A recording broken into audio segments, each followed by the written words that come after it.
help. I see all sorts of sales trainers programs.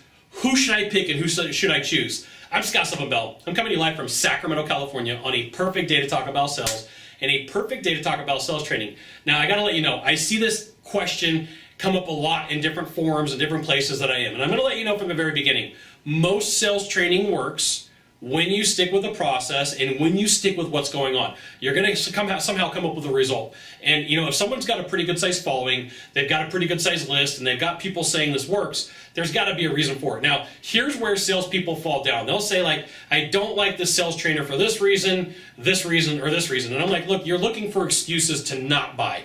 The opposite is you should be looking for reasons why you should buy from that person and why you have the ability to learn more sales. And I got to tell you, good sales trainers are going to push your boundaries. They're going to push you into a comfort zone where you're like, ooh, I shouldn't ask that question. But a good sales trainer isn't going to push your ethics. So they'll push your comfort zone, but not your ethics.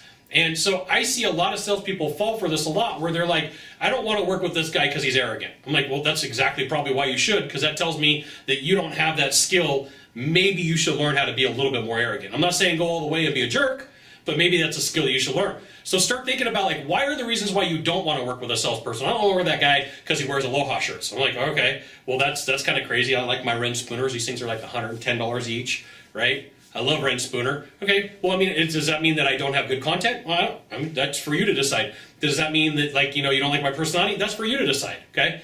But I see salespeople, they look for reasons a lot. They're like, well, I don't like this guy because, you know, this is one of his beliefs. I'm like, well, is he a good sales trainer? Yeah, well, then, like, take a look at his product. Well, I don't want to because of this. I'm like, look, you're stalling. You're looking for reasons why you shouldn't do something, right? Instead of coming up with all these reasons, find reasons why you should work with him. Maybe he's got some attributes that you don't like.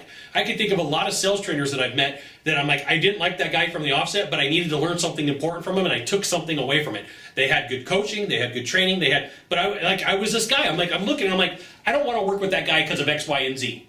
Well, you know, it's completely unfounded, it's silly, and it stops you from learning how to close more deals. I'm going to tell you, right now, you are making an excuse like, you know what, I really don't like this Scott Sylvan Bell guy because he's pushing my boundaries and he's telling me that I should get some sales training. Like, you're doing it right now. Well, I don't like this guy because I don't like the exact way that he's saying it to me. You're doing it right now.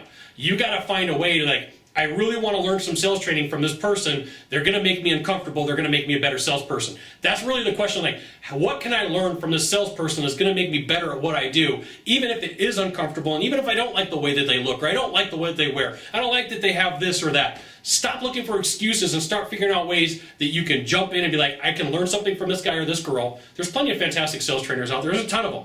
There's a ton of salespeople out there, so there's a ton of fantastic sales trainers. Some of them, not so good, right? And you're going to be able to tell, from their following, from the people who, like, there's ways that you could do that. But instead of, like, picking them from, like, what they wear and what they say exactly, look at their content and say, is the content going to help me? Is it going to make me uncomfortable enough to take me from here to here? They're going to have better questions, better stories, better closing.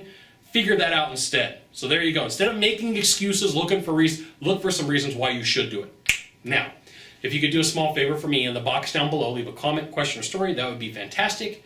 To the right, to the left, there's a subscribe button. You know what you got to do. You got to subscribe. And then last off, you can send it out to all your friends via StumbleUpon, Facebook, Twitter, Google+. Why not even LinkedIn? Scott Sylvan Bell. We'll see you soon. Thanks for watching. Aloha.